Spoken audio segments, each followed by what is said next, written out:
Matices, periodismo feminista.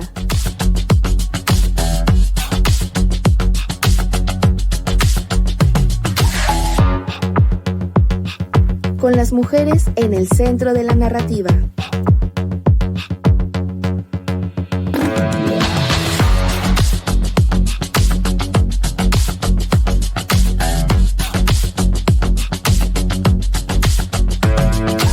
Matices.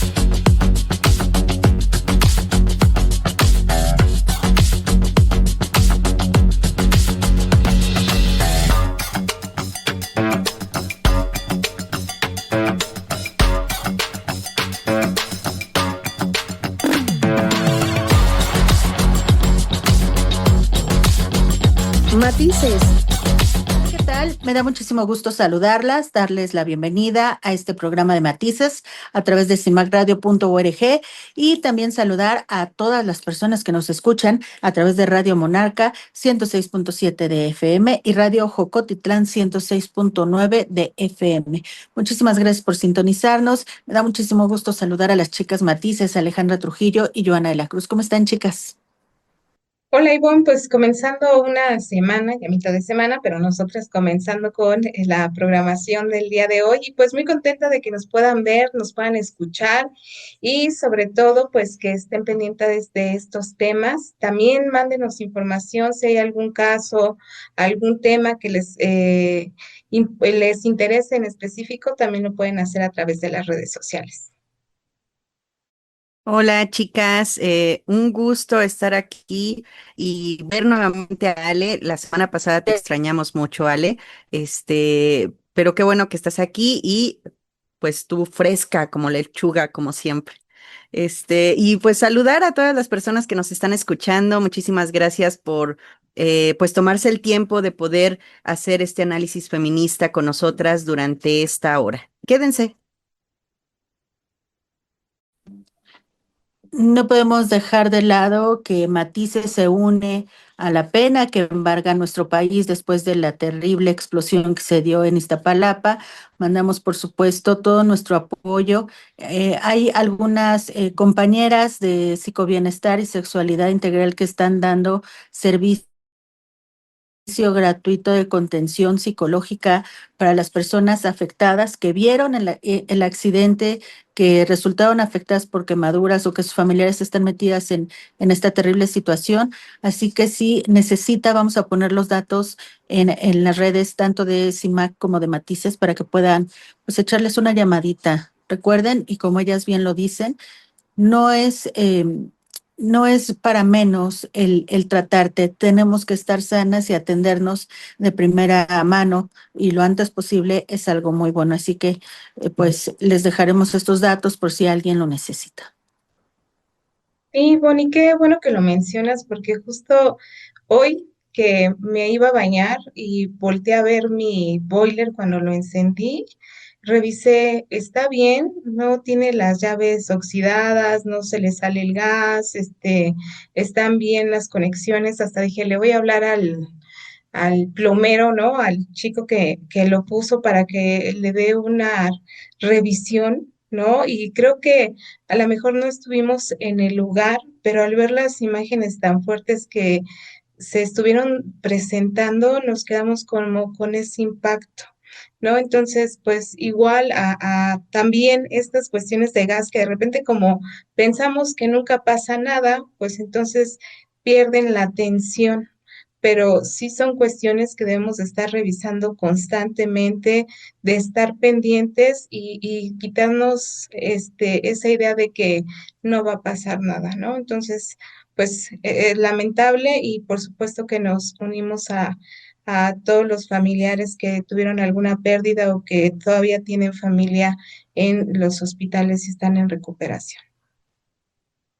Así es, chicas, auditorio, lamentable lo sucedido, una tragedia. La verdad es que el ver las imágenes te acongoja, no sé, es una situación muy fuerte que me imagino que las personas que lo vivieron deben de estar pasando por momentos muy difíciles y complicados y no les haría mal el llamar a las chicas de psicobienestar, mínimo para tratar pues de controlar estas emociones, de poder sanarlas, de poder, pues que el shock o el trauma que tenemos en ese momento pueda disminuir o trabajarlo de alguna manera. Entonces, no lo echen en saco roto y pues llamen, pónganse en contacto con nosotras o directamente con las chicas de Psicobienestar y pues lamentable lo sucedido, un abrazo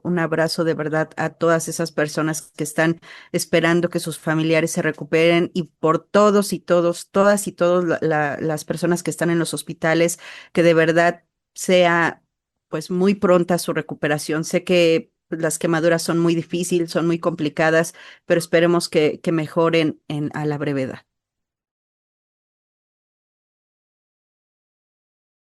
Matices.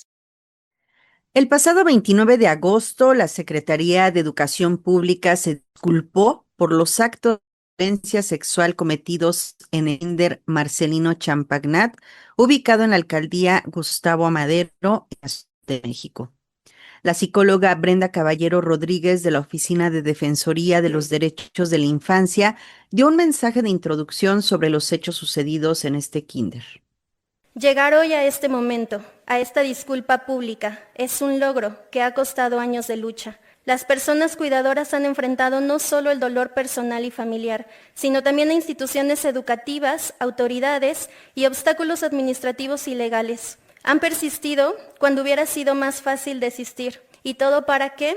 Para que mañana, cuando sus hijos recuerden el daño que les hicieron, sepan que eso nunca debió pasar y que su familia hizo todo lo posible por exigir justicia y que lo que les pasó no volviera a sucederles ni a ellos ni a otros niños y niñas. En este camino tuvieron que tocar muchas puertas institucionales, con la esperanza de encontrar autoridades y profesionales en quien confiar y con quien abrir caminos para exigir justicia y reparación. Enfrentaron problemas laborales derivados del tiempo destinado a esta lucha. Caminaron sosteniendo el proceso jurídico a la par del proceso psicológico de sanación para sus hijas e hijos, para sí mismos e inclusive para su estructura familiar. No se rindieron, atendieron cada diligencia, atravesaron más de 144 horas de juicio para obtener sentencia en contra de 2 personas agresoras, pero con beneficios para miles de niñas y niños en México. Sin embargo, esta lucha no está concluida aún. Sabemos que los hechos atroces que sus hijas e hijos vivieron fue delincuencia organizada, con la participación de más personas agresoras y quienes aún se encuentran en libertad y en contacto con infancias. Los hechos ocurrieron en 2018, en donde 37 niñas y niños de entre 3 y 5 años de edad fueron víctimas de violencia sexual por parte del personal docente, directivos, supervisión escolar, entre otros trabajadores del plantel. En este acto de disculpa se compartió un video realizado por los padres y madres de las víctimas, en donde hablaban de lo que sucedió en el kinder al que llevaban a sus hijas e hijos. Llenos de indignación por los actos de tortura, violencia, abusos de poder, manipulación, omisión, encubrimiento, pornografía infantil y abusos sexuales que vivieron nuestros hijos por parte de maestros, supervisores de zona escolar, directivos, personal administrativo, conserjes y de limpieza adscritos a la Secretaría de Educación Pública del Jardín de Niños Marcelino de Champagnat en el año 2018, los cuales actuaban de manera organizada, sincronizada y simultánea. Esto es delincuencia organizada. También hicieron hincapié en las señales que observaron en sus pequeñas y pequeños. Quizá lo anterior sea devastador de escuchar y de entender, pero así ha sido desde el 11 de octubre de ese mismo año. Nos enteramos de los abusos que vivieron nuestros niños y niñas de 3 años a 5 años de edad en su escuela, incluidos nuestros hijos y nuestras hijas. En un principio todo parecía extraño, sin embargo, escuchar a otros padres mencionar los síntomas que presentaban sus hijos resonaba en nosotros porque sabíamos que su dolor era el que estábamos sintiendo Nuestros hijos e hijas presentaban sin motivo aparente molestias de algunas enfermedades y al llevarlos al médico no encontraban razones para los malestares, moretones de su cuerpo, pérdida de control, de esfínteres, infecciones en vías urinarias, no presentaban apetito, pérdida de objetos personales de manera recurrente, enrojecimiento en sus genitales. Los trabajos de clase eran escasos, cuadernos y libros sin usar, estaban irritables. No querían ir a la escuela, llanto al entrar a la escuela y al salir, al acudir por ellos. Al término de las clases se les veía somnolientos como si acabaran de despertar. No deseaban compartir cómo les fue adentro de la escuela. Presentaban juegos en casa que estaban enfocados a violencia, como amarrar a sus muñecos y desvestirlos. Además, también compartieron todas las trabas que recibieron por parte de las autoridades, inclusive los reclamos de otros padres y madres de familia que exigían que ya se reabriera la escuela para que sus hijos regresaran a estudiar. Una vez que acudimos a denunciar los delitos que sucedían en la escuela, comenzó un proceso tan complejo y confuso porque nosotros no habíamos vivido algo similar. No teníamos la información de qué hacer ni a dónde dirigirnos.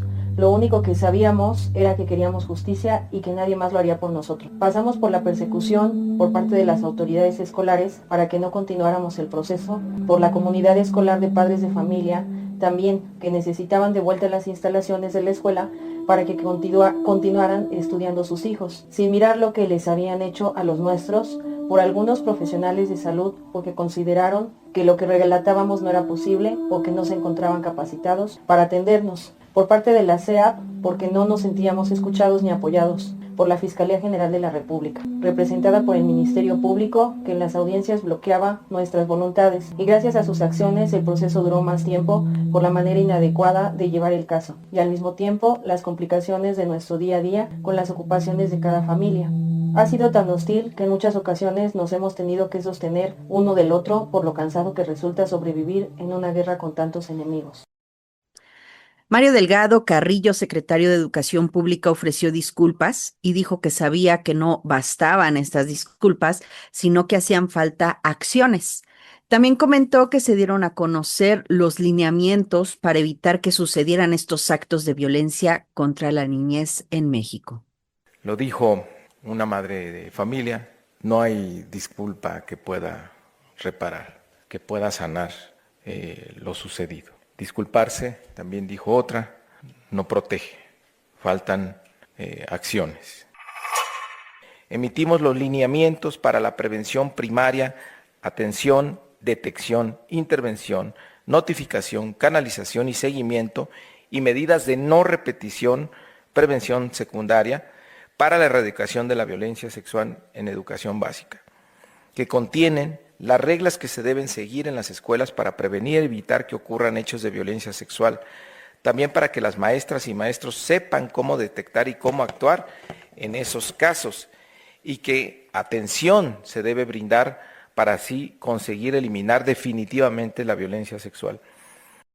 Los padres y madres dieron una réplica sobre la disculpa pública, exigieron que se les aclarara la reparación del daño, que se les paguen las terapias psicológicas y además exigen que los lineamientos de no repetición se implementen de manera efectiva.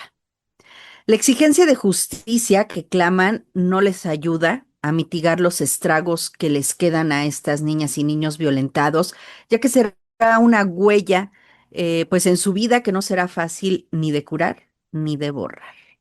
Me parece que, pues sí, ya lo dijeron, estas disculpas públicas, la verdad es que pues solo son como representativas, no están ayudando en nada, simplemente están reconociendo todos los errores y todas las omisiones que sucedieron dentro de un plantel educativo y dentro de la Secretaría de Educación Pública, porque se está manejando que ya es pues un delito como de crimen organizado, ¿no? De también que estaban pues armado este grupo de violencia sexual que pues que ejercían, bueno, que estaban ahí en la escuela y que violentaban a niñas y niños de pequeñitos de esas edades.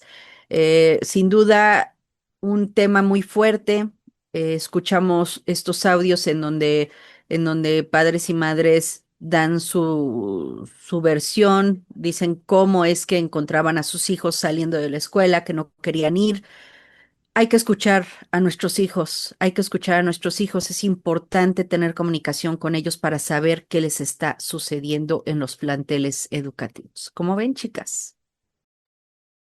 A mí me gustaría puntualizar la importancia de esto que acabas de decir, Joana, creerle a las víctimas, ¿no? Muchas veces se ha intentado minimizar la voz de las niñas y los niños, donde se ha creado el rumor de que pues son fantasías lo que ellos hablan, ¿no? Pero en realidad los pequeñitos tienen muchísimas cosas que decir y lo dicen de una forma realmente muy clara. Son los prejuicios de los adultos los que modifican estas perspectivas. Y yo quiero expresar que mucho de lo que se logró en ese instituto, en ese kinder, fue gracias precisamente a esas madres y padres que creyeron en sus hijos y llegaron hasta las últimas consecuencias a pesar de todo en contra. Autoridades, obviamente, porque están involucradas, y autoridades de afuera, ya no solamente de la escuela, sino la propia Secretaría de Educación, que en un principio pues hizo caso omiso a lo que ellos estaban diciendo, ¿no? Y obviamente estos otros padres de familia que bien mencionas, que no estaban siendo afectados porque quizás sus hijos no eran víctimas o no saben si realmente lo fueron, ¿no? Porque lamentablemente pues ya se ha observado que estas historias son realmente alarmantes, una gran cantidad de pequeños que fueron violentados. Yo lo comentaba en otro lado, a mí me parece que esta escuela pareciera que fue creada precisamente para que los pedófilos pudieran tener acceso a los menores. Entonces, es el peor caso de pedofilia que se ha denunciado y demostrado en nuestro país, es el peor, no es el único, lamentablemente. Cierto, y la verdad es que ojalá y se ponga en práctica en todas las escuelas. Es una situación que tiene que ver con padres de familia, con docentes, con la misma Secretaría de Educación Pública, federal, estatal, con las alcaldías, con estar en colaboración con organismos, instituciones que vayan a dar pláticas a los estudiantes, que se hable, que se prevenga desde todos los medios posibles para que no ocurran situaciones como estas. De repente hablamos de estos casos y creo que una de las cuestiones que más afecta es que hay ocasiones en que las autoridades sí hacen su trabajo y hay otras ocasiones en las que no. Ojalá que sean más las ocasiones, o es más, todas las ocasiones en que la autoridad haga realmente bien su trabajo y que todo lo que se está organizando, todo lo que han estado trabajando los padres de familia, toda esa violencia que se ha dado, ya no se repita más y que todos seamos parte de evitarla, porque la verdad es que es un trabajo muy difícil el ir a dejar a tu hijo en un lugar en el que se supone debe de estar seguro y que lo estás llevando ahí con la manada de depredadores. Qué angustia, qué susto, y tenemos que estar alertas, no queda de otra. Pues es lamentable que, como dice este dicho de ahogado el niño, se tapa el pozo, ¿no? O sea, ya que pasó la desgracia, ya que tenemos esta situación tan fuerte con estos niños, eh, y en un país en el que somos número uno en violencia sexual contra la niñez, me parece que estos lineamientos que están sacando como si fuera la cosa más extraordinaria del mundo debieron de estar hace muchísimo tiempo, ¿no? O sea, es evidente que tenemos un problema muy serio con estos agresores sexuales que se encuentran en las escuelas. Apenas vimos el caso de una niña bueno, una jovencita de secundaria que se atrevió a levantar la voz y decir que había violentadores en su escuela y que era de las únicas chicas que se atrevían a alzar la voz, ¿no? Tenemos este caso de estos niños que obviamente ellos al ser tan pequeños y ir conociendo apenas la vida y la malicia de todas estas personas, todos estos agresores que obviamente, pues todas las vejaciones que les hacen les dejan pues muchísimos traumas y situaciones psicológicas en las que pues no va a ser tan fácil, ¿no?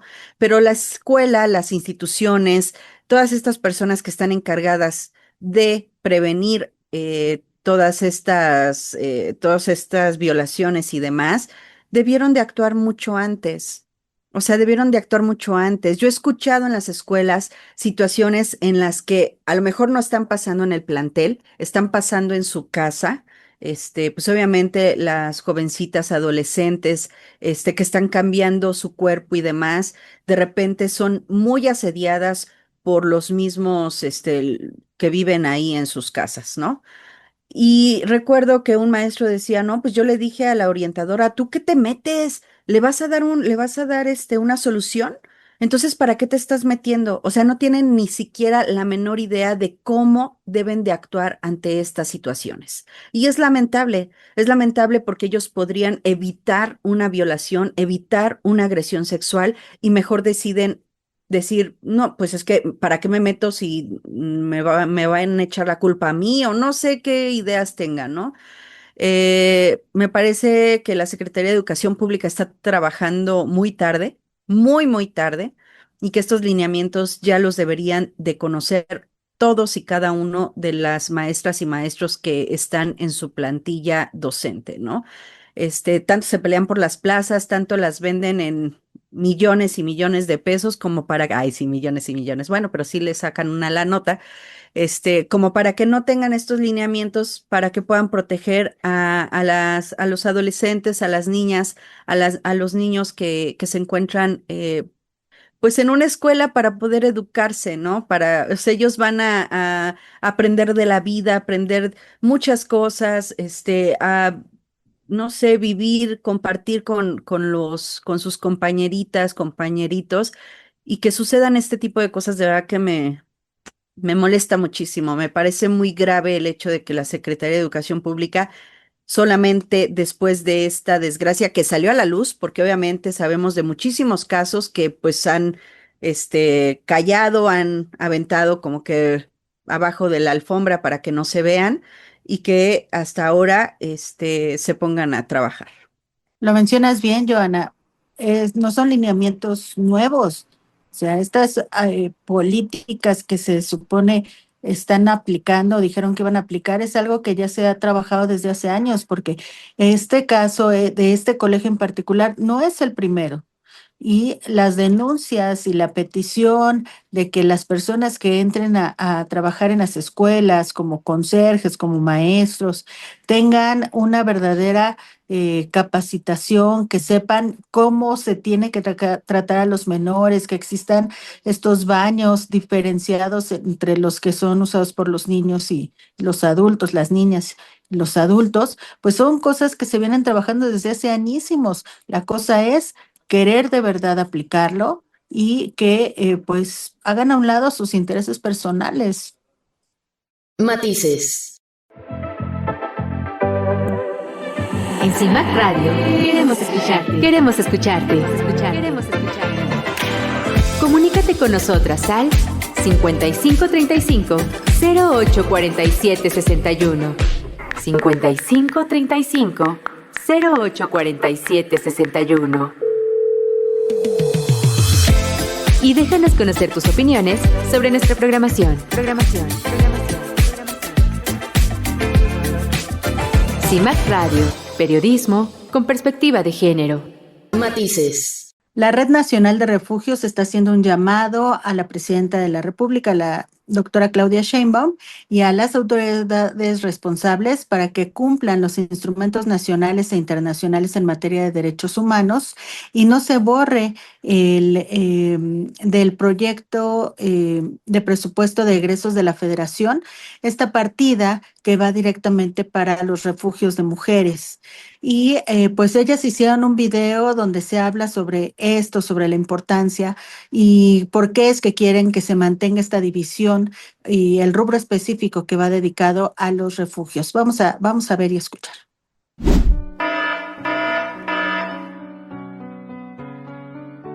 En el paquete económico 2026, los refugios desaparecen como un programa específico y se fusionan dentro de un programa genérico, invisibilizando así la vida y los derechos de cientos de mujeres, niños y niñas. No es un ajuste técnico, es un retroceso político y de derechos humanos. Los refugios son una política feminista que salva vidas.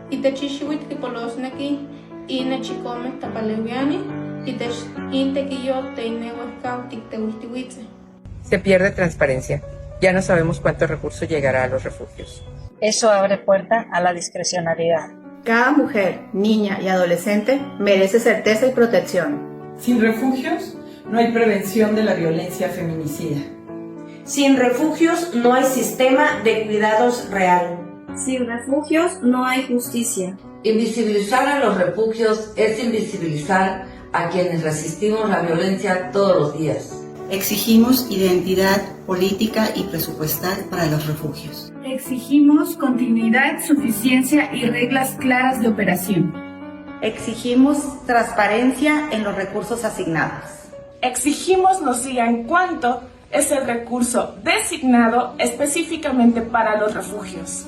Exigimos que en la discusión del presupuesto de egresos de la Federación 2026 se corrija este retroceso. Nombrar a los refugios dentro del presupuesto es garantizar y reconocer derechos y vidas. Borrarlos es retroceder en la garantía de estos derechos y de la justicia. Lo que no se nombra no existe. Los retrocesos son graves, pero nosotras no retrocedemos. Seguimos exigiendo la garantía del derecho a acceder a un refugio. ¡Refugios sí! ¡Feminicidios no! De acuerdo con la estructura programática del proyecto de presupuesto de egresos de la Federación 2026, que es, por cierto, el primer presupuesto elaborado por la administración de la presidenta, este fue sustituido por el Programa para la Prevención y Detención de las Violencias Feminicidas y la Atención de las Causas, así se llama, y ahí fusiona el dinero o los recursos que se destinaba a los refugios de mujeres con una política denominada promover la atención y promover y prevención de la violencia contra las mujeres. La Secretaría de Hacienda y Crédito Público está pidiendo que se destinen 856,782,185 pesos para el nuevo programa, lo que implica 51% más de los recursos con respecto al presupuesto que se asignó para refugios en 2025 y equivale a un incremento. Sin embargo, pues es considerado un retroceso debido a que no se aclara efectivamente o claramente que parte de esta partida, va a ir destinada a los refugios en sí y pues pueden darle 5 pesos y hay que se hagan bolas y justificar que están dentro del proyecto y pues con eso tienen que trabajar, ¿no? De esta forma se abre la puerta a la incertidumbre para miles de mujeres, niñas y adolescentes que no saben cómo van a trabajar los siguientes años. No solamente me refiero a las mujeres que reciben el apoyo en estos refugios, es decir, a las mujeres violentadas, sino a las mujeres que trabajan ahí, porque pues estos refugios no nada más se trata de es una casita y ya, ¿no? Sino tiene que haber personas que estén dando terapias, las personas que ayudan en la elaboración de alimentos, en las cuestiones de limpieza. Es como una pequeña ciudad donde se pues ayuda a las mujeres violentadas a sanar, a recobrar su autoestima, su valor, su fuerza para poder enfrentar nuevamente la vida y hacer, pues poner cara a los violentadores. Entonces, es una petición muy real, digna y que se tiene que tratar con urgencia antes de que se apruebe, por supuesto, este presupuesto 2026. Y a mí me llama mucho la atención que pues la presidenta, la primer presidenta del país que dice que es feminista, no haya tomado en cuenta esto, que no haya tenido la sensibilidad para tener en cuenta este punto en particular. Que escuche ojalá que reflexione y que puedan dejar muy claro que los refugios de verdad han salvado muchas vidas. Eh, Entendemos que cuando hay un intento de feminicidio, las mujeres tratan de resguardarse porque muchos feminicidas regresan hasta que cometen el feminicidio, ¿no? Estas mujeres tienen que desplazarse o tienen que moverse a otros lugares para que estos agresores no las encuentren. Y esta es la función de estos refugios, el hecho de que puedan llegar a un lugar seguro y que puedan brindarles todas estas atenciones que mencionaba Ivonne, tanto psicológicas, el que tenga comida, el que puedan llevar a sus hijos, porque pues obviamente necesitan un lugar seguro. El hecho de que quieran eliminarlos, el hecho de que quieran eliminarlos o que quieran pues quitarles presupuesto, me parece un error fatal.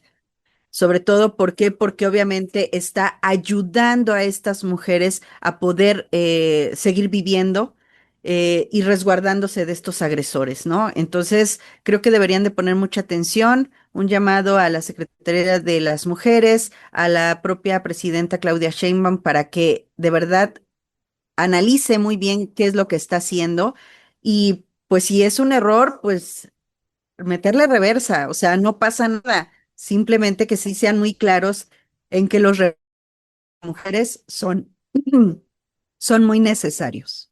Efectivamente, a mí me llama la atención como este doble discurso de queremos que los feminicidios bajen, ¿no? Y cuando se trata de que una mujer haga una denuncia, pero no solo que denuncie, sino que al saber que está haciendo una denuncia contra el agresor, lo más seguro es que atente contra ella y contra sus hijos. Piensen que el quitar los refugios las va a ayudar, pues entonces ¿a dónde se van a ir? No van a denunciar, no van a bajar los feminicidios, ¿no? O sea, voy y te acuso con las autoridades y tú regresas y me matas y no se ha dado un caso, se han dado muchísimos casos. Esta es la oportunidad que tienen las mujeres de salir de esa violencia y tener justamente este apoyo psicológico de casa, de alimento, pero también jurídico en muchas de las ocasiones, para que no se les violente intentando quitarle a sus hijos o que son ellas las que abandonaron el hogar o no sé cuántos inventos ponen estos hombres para entonces echarle la culpa a las mujeres. Si queremos que baje la cantidad de feminicidios, entonces tenemos que darle oportunidad a las mujeres de tener a dónde llegar una vez que ya denunciaron. Porque si no, se queda solo en el doble discurso. Ay, quiero que baje el feminicidio, pero ¿cómo? ¿Por arte de magia? Entonces, hay que poner presupuesto, ¿no? Hay que abrir los espacios y si el problema es cómo están siendo administrados, pues echarle ojo ahí, pero no quitarlos, porque ese es el discurso, creo que es el que más escucho, es que no sabemos. Bueno, pues entonces revisa, checa que todo sea conforme a lo que te están diciendo que se está dando, pero no los quites, ¿vale? Entonces las reformas, hazlas en ese sentido, pero no digas que no funciona. Matices. En CIMAC Radio queremos escucharte. Queremos escucharte. Queremos escucharte. Comunícate con nosotras al 5535 0847 61. 5535 0847 61. Y déjanos conocer tus opiniones sobre nuestra programación. CIMAC Radio, periodismo con perspectiva de género. Matices. ¿Cómo están? Buenas tardes. Oigan, pues hoy estamos muy de manteles largos y muy emocionados porque está con nosotros Angélica Rodríguez Becerril y bueno, ella es ganadora del concurso Grandes Maestros de Arte Popular Mexicano. Ella está exponiendo una pieza, Unidos para vencer el mal, que es de cartonería y pigmentos naturales. Y bueno, ya ahorita nos va a contar mucho detalle de la pieza. Mira, es una pieza de cartonería, es una pieza automata con movimiento y está hecha con la técnica de cartonería y pigmentos naturales. Es una representación de la quema de Judas en la Ciudad de México. Nosotros quemamos a los Judas como un símbolo de purificación, un símbolo de denuncia y de alguna manera también es una sátira. Antiguamente en el barrio de la Merced se quemaban los Judas y las pulquerías y las carnicerías ponían a los Judas porque en Semana Santa pues no eran muy bien vistas las pulquerías y las carnicerías, no se come carne en Semana Santa. Entonces ellos para promoverse y para atraer al público ponían los Judas para quemar y daban valecitos de 1 kilo de carne o por 1 litro de pulque. Entonces hacía que la gente se reuniera y mandaban a hacer los Judas con las juderas. De hecho, en la pieza se representa la judera haciendo el Judas. Hay una niña también aprendiendo esta técnica de cartonería. Y además en la quema de Judas, que se llama Unidos para Vencer el Mal, están quemando al Judas 3 mujeres. Para mí es muy importante que las mujeres representar esto porque estamos quemando y acabando con el mal. Se representaba el mal también con payasos. Los payasos representan como el pan y circo que da a veces el gobierno, entonces con que lo quemamos, la represión a través de los hacendados, que es como un charrito, y a veces también se quemaban, por ejemplo, a los tenderos que daban caro en las tiendas, y don Jorge está dando muy caro, vamos a quemar. Y en la actualidad se queman los Judas con, por ejemplo, políticos, a Trump, por ejemplo, bueno, no quiero decir nombres, de presidentes, de diferentes personajes se queman, ¿no? Entonces, lo importante de esta pieza es representar la unión en comunidad. Es toda esa unión de comunidad que al final también se hace como un tipo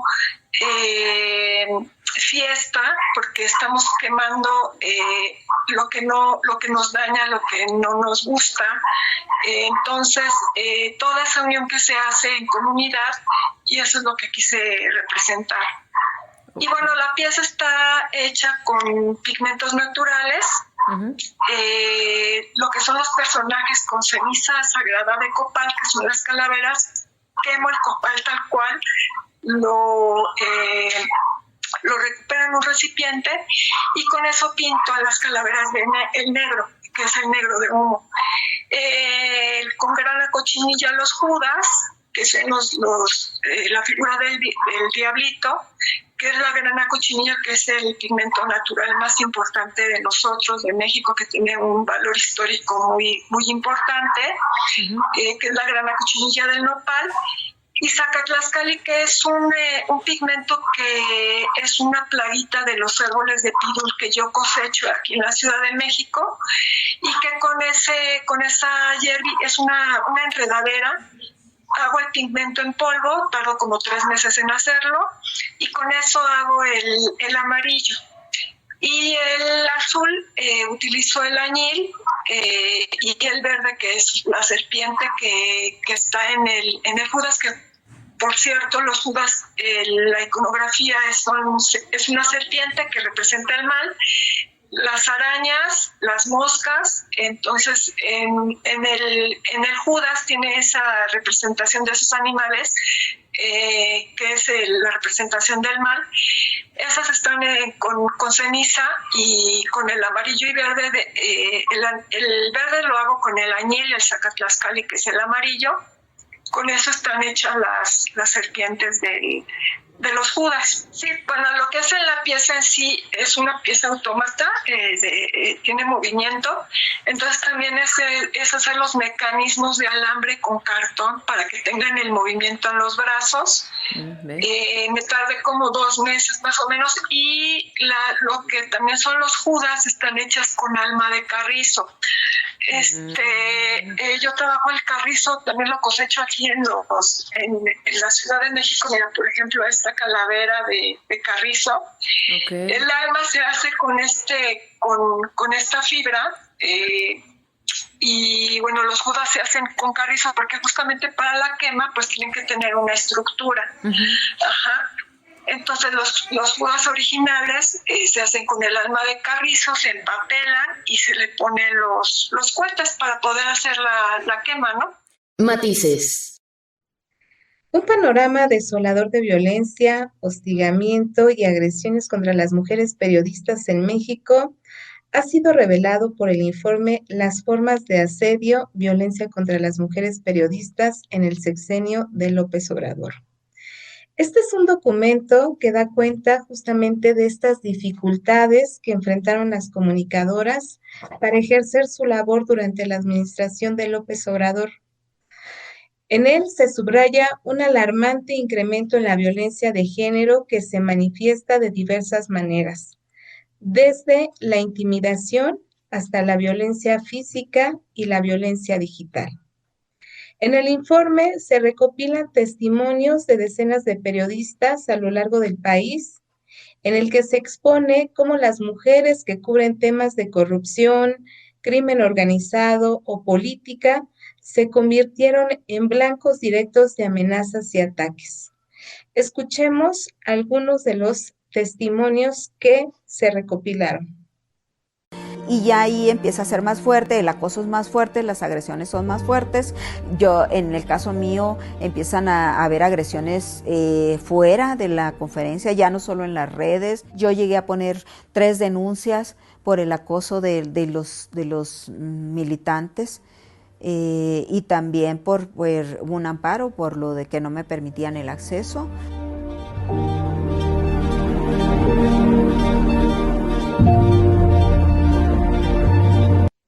Una de las principales conclusiones del informe es la normalización de la violencia de género, a menudo minimizada o ignorada por las autoridades. Las periodistas denunciaron que al presentar sus casos muchas veces no fueron tomadas en serio. Escuchemos. Llega uno allá a las conferencias y lo que hacen es, ay, está guapa, ¿no? Cómo viene vestida, cómo viene peinada, cómo viene...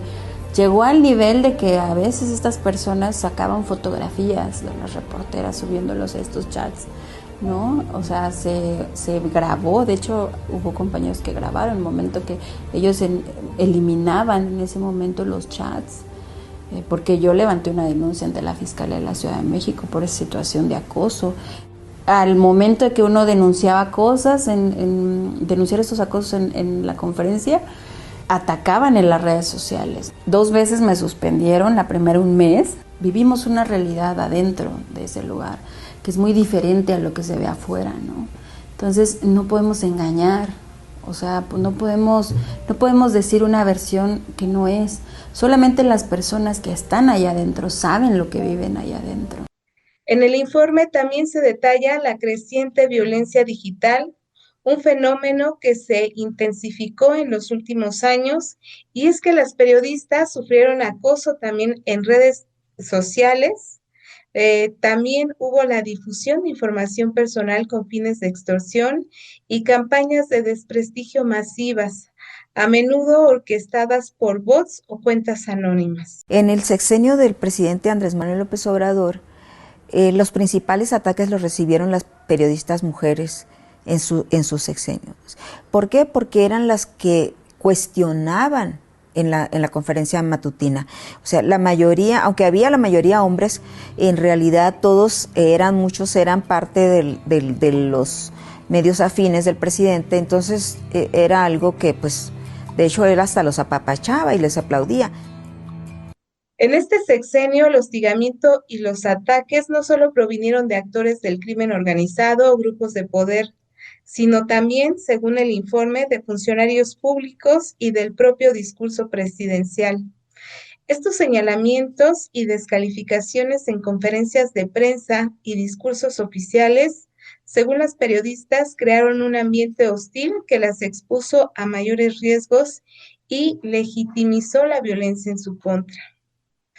El informe concluye con un llamado urgente a las autoridades para que tomen medidas concretas para garantizar la seguridad de las mujeres periodistas y entre estas recomendaciones se incluyen la capacitación con perspectiva de género a funcionarios, la creación de protocolos de actuación para la protección de comunicadoras y la implementación de políticas públicas que combatan la impunidad y la violencia de género en el ámbito periodístico. En este estudio, las formas del asedio se erige como un testimonio doloroso, pero necesario de una realidad que persiste y que exige una respuesta inmediata de la sociedad y del Estado para las periodistas que pueden ejercer su labor sin miedo, pero también sin riesgos. Y dentro de este documento, de este informe que se realizó, también se hizo un pequeño cortometraje documental que se puede encontrar en redes sociales. De hecho, justamente de él son estos pequeños fragmentos que escuchamos y tiene una duración aproximada de 8 minutos. Por ahí se los vamos a colocar en redes para que si lo pueden ver, vayan a verlo y también lo encuentran en el canal de YouTube de CIMAC. Ahí lo pueden localizar y el informe se llama Las formas del asedio, violencia contra las mujeres periodistas en el sexenio de López Obrador. Y se me hace un documento muy bien atinado porque logran rescatar fragmentos de, por ejemplo, la mañanera de López Obrador. Y después de que él comienza a hacer estas mañaneras como presidente de la República, hay diversos gobernadores que también comienzan a hacerlas en sus estados. Pero muchas de esas conferencias que daban cuando las mujeres periodistas los cuestionaban sobre alguna situación, se les increpaban y las empezaban a señalar. Y justamente ese es el acoso del que hablan estas mujeres. Como cuando ya no digo el discurso que es cómodo para el presidente o para el gobernador, entonces empiezan los ataques sobre mí. Y otra parte también que me parece muy rescatable, porque evidentemente no se los quiero contar todo, muy rescatable que me parece es este acoso sexual que ocurre entre compañeros y gente que está ahí por el simple hecho de ser mujer. Que sin tu consentimiento te tomen fotos, te tomen videos y luego los empiecen a mandar a través de grupos de WhatsApp. También es parte de esta violencia que están sufriendo las periodistas y que están señalando en este informe.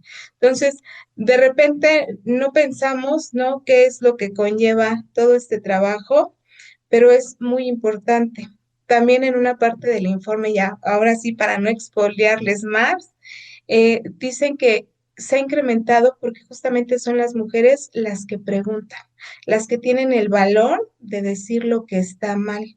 Y que cuando se les hace una pregunta para dejarlas calladas, pues las mujeres sí contestamos. Y entonces volvemos a preguntar o volvemos a hacer la pregunta indicada para hallar una respuesta. Y evidentemente que eso es lo que incomoda. Y por eso es que se ha incrementado, ¿no?, esta parte de la violencia. Y sobre todo porque hay muchos hombres que todavía piensan que las mujeres no sabemos nada. ¿Para qué hablamos? ¿No? Y sobre todo los políticos que creen que lo saben todo. Todo esto que mencionas pasó ante nuestros ojos. O sea, las descalificaciones, las agresiones, lo vimos todos los días en estas conferencias matutinas. Y sin embargo pasó desapercibido porque de alguna manera se normalizaba. El burlarse de las compañeras, el darles pues una especie de contestación que minimizaba la pregunta. Todo esto lo vimos y muchas veces se dijo, no, tampoco es que nos hayamos quedado calladas por completo, pero sí creo que después de tanto, como que empezamos a decir, ya sabemos que así es el presidente. No, no, como que empezábamos a normalizarlo, vamos, es la palabra, ¿no? Entonces, me parece de suma importancia que se retome, que se exponga, porque necesitamos observar el fenómeno que se creó para evitar que vuelva a suceder, ¿no? Y es, como mencionan, toda esta violencia que ejercen contra las mujeres, y más si son periodistas, pues obviamente son el punto, ¿no? Si son incómodas, si están haciendo preguntas que obviamente no les parecen, que prefieren pasar de largo porque saben que traen cola que les pisen, porque saben que tuvieron algún error, porque saben que, y luego para que reconozcan los errores está canijo, ¿no? Eh, es evidente que pues van a incomodar, van a molestar, vamos a, a hacer ahí mella pues a los que no les gusta que les digamos que pues están mal o que nos están violentando y que hay que hacer algo y que, bueno, muchísimas cosas, ¿no? Y todo esto que decías de la violencia digital, igual, ¿no? O sea, ellos, no sé, se les hace muy normal que ves a alguien y le puedes estar tomando fotos y estar ahí enviándolas por grupos y demás. Recientemente lo que pasó en Zacatecas, estos grupos de Telegram y de WhatsApp en donde los que integraban estos grupos mandaban videos, fotos de familiares, de su esposa, de su hija, ay no, qué terror, de su familia, o sea, de su entorno familiar, mandando fotos y videos, vendiéndolos, o sea, de verdad, ¿qué pasa? ¿Qué pasa, señores, hombres? De verdad, pónganse a pensar un poquito. Sí, evidentemente las periodistas pues tienen o sufren doble violencia, tanto porque son mujeres y porque son periodistas y obviamente no nos vamos a callar. Matices. Muchas gracias por habernos acompañado. Espero que haya disfrutado del programa. En esta ocasión, pues tuvimos mucha información y esperamos que podamos seguir teniendo discusión durante toda la semana de estos temas. Muchas gracias también a los que nos escucharon a través de Radio Monarca 106.7 de FM y Radio Jocotitlán 106.9 de FM. Chicas, muchísimas gracias. Alejandra Trujillo, Joana de la Cruz. Gracias, Ivonne, gracias, Joana, y gracias a todas las que nos escucharon el día de hoy. Las esperamos la próxima semana y recuérdense que hay que estar muy atentas y reflexivas. Ay, qué bonito. Qué bueno que hayan disfrutado esta hora con nosotras. La verdad es que siempre tratamos de poner temas sobre la mesa que son relevantes e importantes en un país en el que somos violentadas cada segundo. Entonces, espero que lo hayan disfrutado. Nos vemos y nos escuchamos la próxima semana. Chicas, recuerden que aquí está su manada.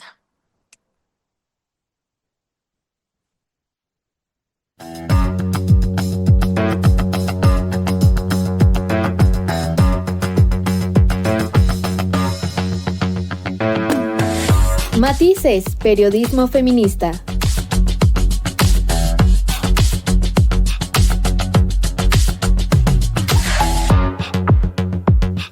Con las mujeres en el centro de la narrativa.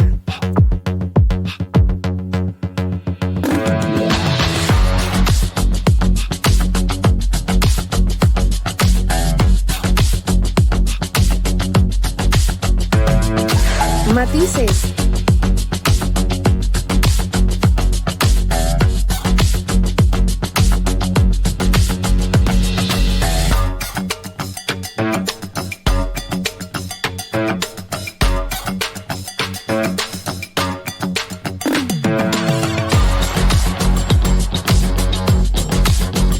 Matices.